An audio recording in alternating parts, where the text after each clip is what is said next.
오늘은 길이요 진리요 생명이라는 제목으로 요한복음 14장 1절부터 6절까지 같이 말씀 나누겠습니다.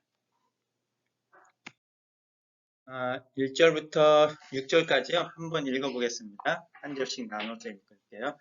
너희는 마음에 근심하지 말아라. 하나님을 믿고 또 나를 믿어라.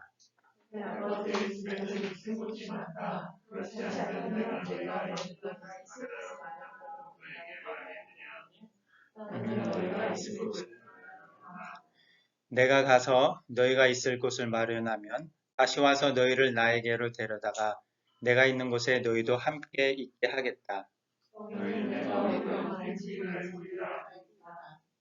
도마가 예수께 말하였다. 주님, 우리는 주님께서 어디로 가시는지도 모르는데 어떻게 그 길을 알겠습니까?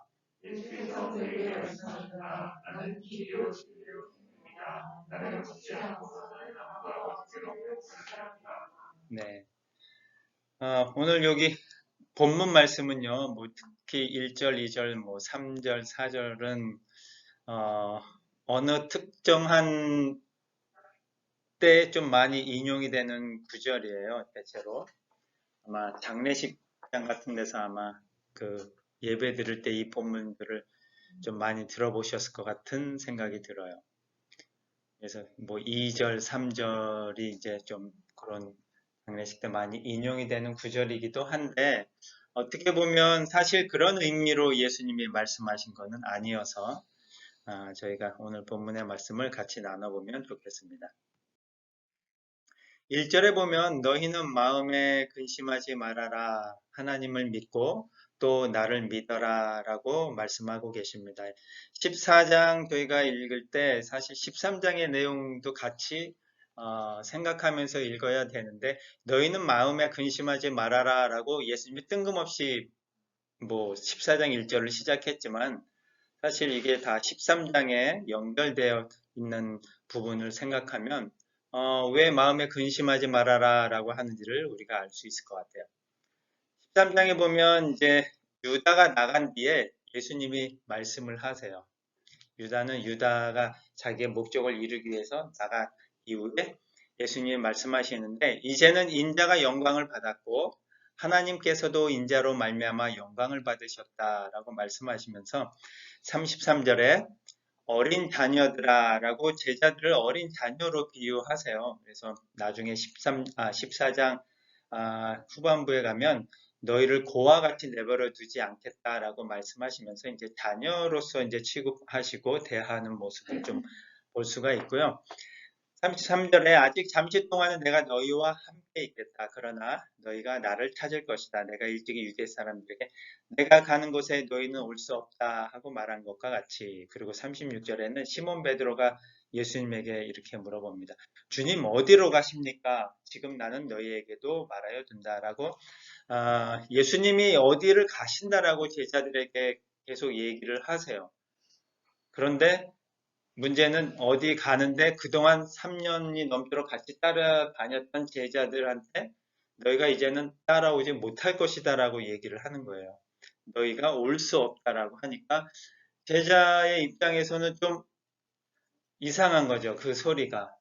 그동안 계속 어디든 따라가면서 같이 사역을 보고 살아왔던 그 제자들인데 이날 밤은 예수님이 제자들에게 내가 어디를 가는데 너희가 내가 가는 곳에 너희는 따라올 수 없다라고 얘기를 하세요.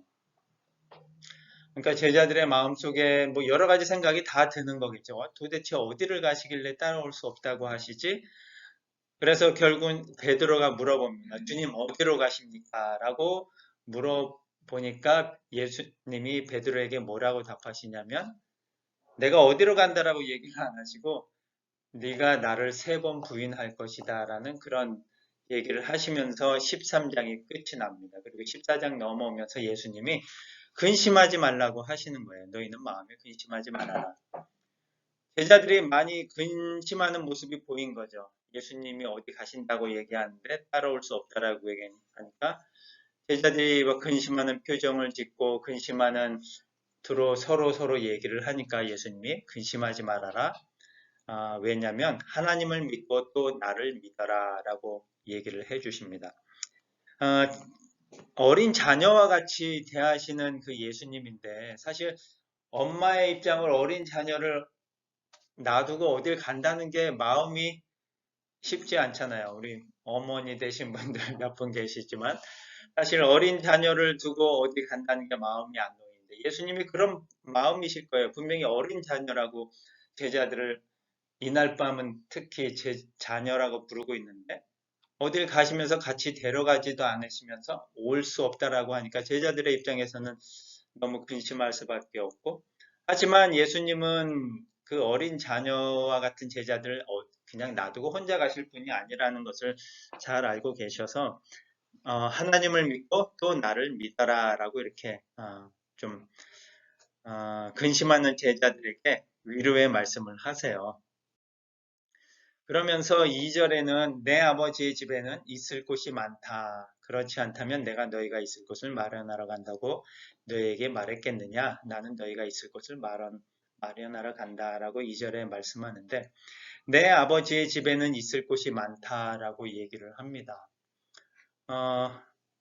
어떻게 보면 이제 힌트가 나오는 거야. 예수님이 어디를 가시는지. 내 아버지의 집에 있을 곳이 많은데 내가 너희가 있을 곳을 마련하러 간다고 어, 그렇지 않다면 그 아버지 집에 있을 곳이 많이 없다면 내가 너희가 있을 곳을 마련하러 간다고 말했겠느냐. 나는 너희가 있을 곳을 마련하러 간다라고 말씀을 하십니다. 요 아버지 집에 있을 곳이 많다 마련하러 간다라는 요 구절 때문에 사실 장례 때 많이 사용이 되는 언급이 되는 구절입니다. 그런데 이 아버지 집에 있을 곳이 많다라고 하시면서 예수님이 지금 2절 말씀을 하실 때 이게 어떤 장소의 개념일까 하는 생각을 좀 해봅니다. 하나님이 계시는 곳이 좀 좁은가? 그런 생각을 해보게 만드는 좀 구절인 것 같기도 해요. 있을 곳이 많다고 하니까. 근데 있을 곳이 많은데 예수님이 이제 가셔서 그 장소를 마련하러 간다고 하는데 이게 과연 장소의 개념으로 생각을 해야 되나라는 생각이 듭니다. 아버지 집 하면은 하나님이 머무시는 곳이고 성전이라는 그런 뜻으로 서로 연결이 됩니다. 요한계시록 21장 3절하고 22절에 보면은 어떤 말씀이 나오냐면 이제 하나님의 집이 사람들과 함께 있다. 하나님께서 사람들과 함께 계시고 그들은 하나님의 백성이 될 것이다.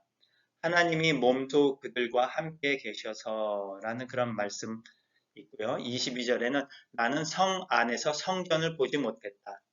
이것은 전능하신 주 하나님과 어린 양이 그 성의 성전이 되기 때문입니다. 하나님의 집이 사람들과 함께 있고 또 하나님의 몸소 그들과 함께 있다라는 의미, 그 다음에 하나님과 어린 양이 성전이다라는 의미 이런 것을 생각해 보면 결코 이 아버지의 집이 장소라는 개념은 절대 아닌 것 같아요. 어떻게 장소가 하나님과 어린 양이 성전이 되는 상황이고 그 다음에 하나님이 몸소 그들과 함께 계시는데 어떤 장소적인 의미로 내 아버지의 집을 사용하지는 않았을 거라는 그런 의미들을 저희가 요한계시록 21장을 통해서 좀 알아볼 수 있고요.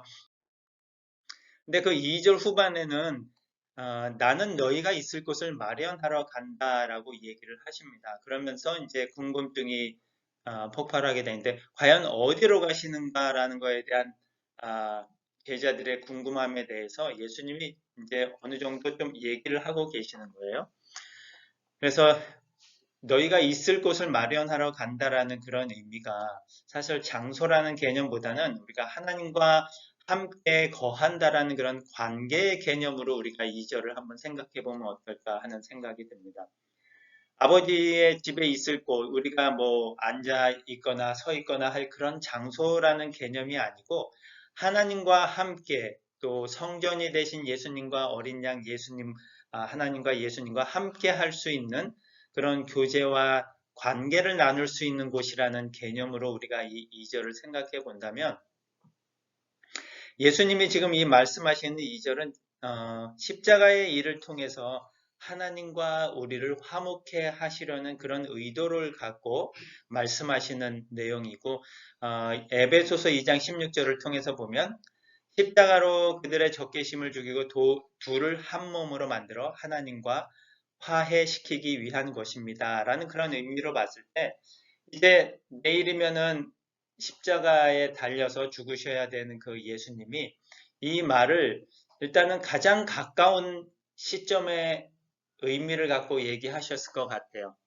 예수님은 사실 뭐 어떤 말씀을 하셨을 때 한 가지 시점을 갖고 말씀하시지는 않으셔요, 보통. 왜냐하면 우리의 영혼이 동일하시고 과거와 현재와 미래의 모든 상황 가운데 계시는 주님이시기 때문에 어떤 한 가지 일에 대해서 말씀을 하시지만 가까운 미래에 일어날 일, 그다음에 궁극적으로 마지막 때에 일어날 일에 대한 그 모든 것을 함축하고 그런 것을 갖고 얘기를 하시기 때문에 예수님이 말씀하시는 그 말씀 안에는 사실 몇 가지 의미들이 숨어 있다라고 볼 수 있거든요. 그래서 오늘 2절 이 말씀을 봤을 때 나는 너희가 있을 곳을 마련하러 간다라는 의미로 뭐 하늘나라에 올라가셔서 어떤 하나님과의 우리의 관계를 회복하는 일을 하시지만 가장 가까이는 내일 있을 그 십자가의 일을 이제 얘기하시는 모습이다라고 저희가 먼저 생각을 하면 좋을 것 같아요.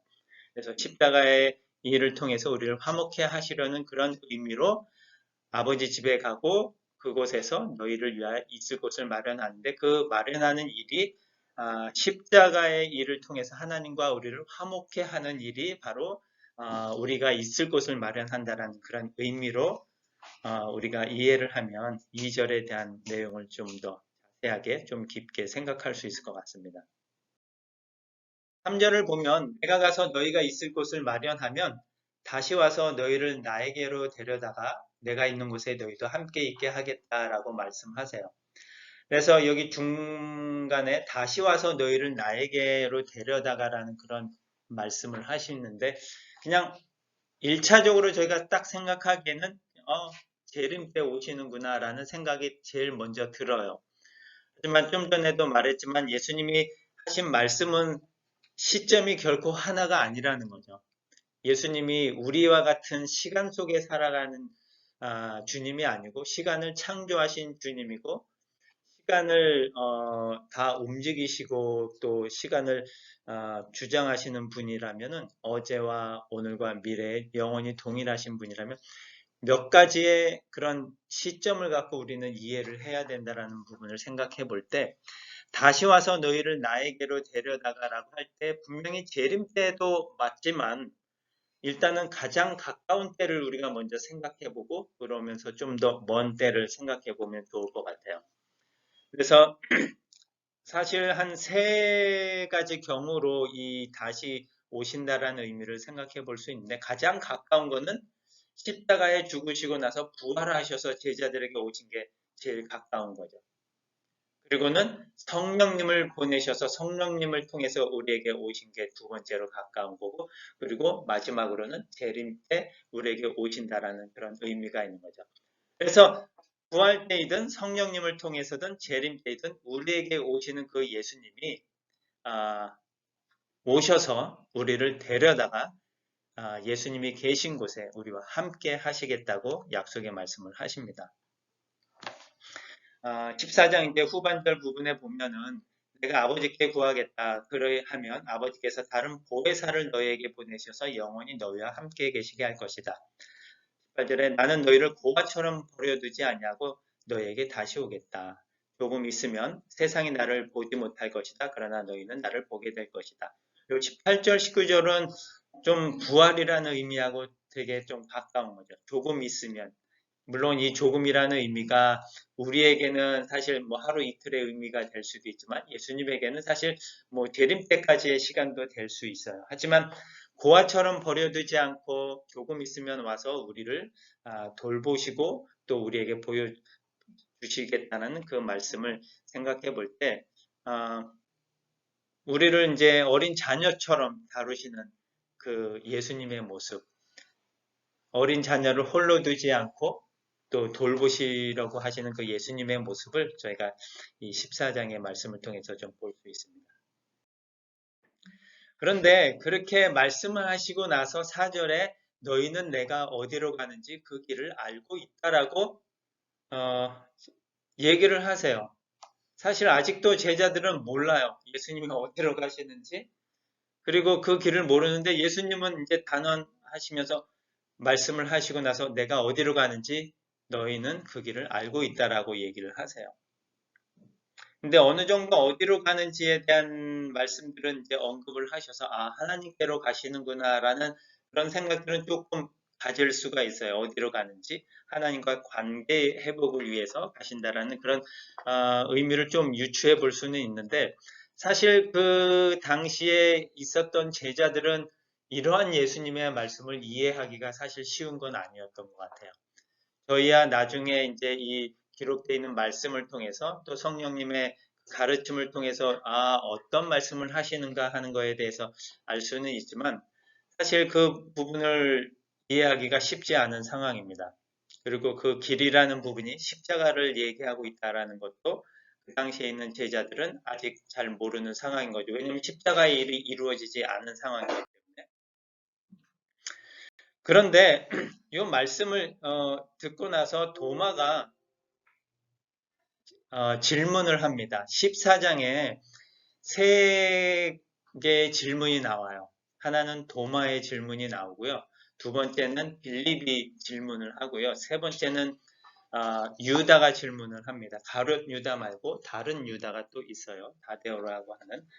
그 제자들이 질문을 하는데 그 도마가 이런 질문을 합니다. 먼저 살펴볼 질문은 주님, 우리는 주님께서 어디로 가시는지도 모르는데 어떻게 그 길을 알겠습니까? 라고 질문을 합니다. 이 도마의 질문을 봐서 예수님이 분명히 말씀하셨지만 제자들은 아직도 몰라요, 아무것도. 어디로 가시는지, 그리고 그 길이 어떤 길인지도 아직 모르는 그런 상황 가운데 있는 거죠. 그 질문에 대해서 예수님이 아주 유명한 요한복음 전체를 아우를 수 있는 그 답변을 하세요. 그 답변이 나는 길이요, 진리요, 생명이다. 나를 거치지 않고서는 아무도 아버지께로 갈 사람이 없다라는 저희가 너무도 잘 아는 이 말씀을 하세요. 그러니까 너무도 저희가 잘 아는 말씀이기 때문에 감흥이 별로 없어요. 문제는.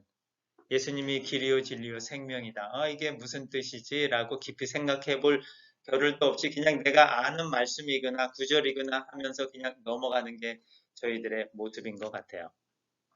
근데 분명히 도마가 어디로 가시는지도 모르는데 어떻게 그 길을 알겠습니까? 라고 질문했을 때 예수님이 답한 이 답을 통해서 도마가 얼마만큼 이해를 했을까라는 궁금함은 있어요. 왜냐하면 예수님이 부활하시고 나서 도마의 그 행동을 보면 믿음이 과연 얼마만큼 있었는지에 대한 의문이 드는 거거든요. 근데 이 세 가지 예수님이 길이요 진리요 생명이라고 하는 이 부분은 우리가 그 아담이 타락하기 전에 하나님과 관련된 세 가지 특권이 있었는데 그 모습을 통해서 우리가 좀 살펴볼 수 있어요. 아담이 타락하기 전에 마지막으로 하나님이 그 창조를 마치시고 안식하실 때 아담이 어떠한 특권을 갖고 누렸었냐면 하나님과 함께 그 에덴 동산에서 교제하면서 살았어요. 하나님과 함께 대화하고 나누는 그런 교제의 특권을 갖고 있었고 하나님이 누구신지를 아주 잘 알고 있었죠. 그리고 영적인 생명을 갖고 하나님이 창조하신 그 창조 안에서의 기쁨과 그 창조를 마음껏 누리면서 하나님과 안식하면서 살아갈 수 있었어요. 죄를 짓고 타락하기 이전에는. 그런데 그 죄를 짓고 타락함으로 인해서 이 세 가지를 다 잃어버렸어요. 에덴 동산에서 쫓겨나서 하나님과 교제할 수 있는 그 특권이 박탈당했고, 그리고 하나님을 알아가는 자리에서 멀어져서 하나님을 오히려 피하고 숨어요. 그리고 생명을, 육적인 생명도 잃을 뿐더러 영적인 생명까지도 같이 잃었어요. 그래서 생명 자체도 잃어버렸어요. 이 세 가지 부분을 예수님이 다 회복시켜 주려고 오셨는데 그 일이 바로 구원의 일이었고 그걸 우리가 길이요 진리요 생명이신 예수님이라고 저희가 말을 하는 겁니다. 그래서 길이라는 의미는 하나님과의 우리의 교제를 회복시키기 위해서 하나님과 우리 사이에 그 막힌 담을 허물듯이 다리의 역할을 하셔서 우리가 하나님 앞에 갈 수 있도록 길이 되신 역할을 해주신 거고, 진리라고 하면 하나님이 누구신지를 우리가 예수님을 통해서 보고 알게 된 거예요. 이 다음 부분에 나오겠지만 예수님을 보면서 제자들이 하나님 아버지를 우리에게 보여달라고 했을 때 너희가 이미 하나님 아버지를 보았는데도 모르는구나 라고 말씀을 하시거든요. 예수님을 통해서 하나님을 알려주시고 드러내시는 그런 모습을 볼 때 예수님이 진리이구나 하는 것을 우리가 알 수 있고, 생명이라 하면 예수님이 육적으로 영적으로 죽은 우리들을 이제 살려주신 거죠. 영적으로 먼저 살려주셨고 육적인 우리의 목숨이 다한 이후에 우리가 개인적인 종말들이 온 이후에 새로운 몸을 입고 우리가 하나님 앞에 설 수 있는 그런 생명을 주셨다는 겁니다.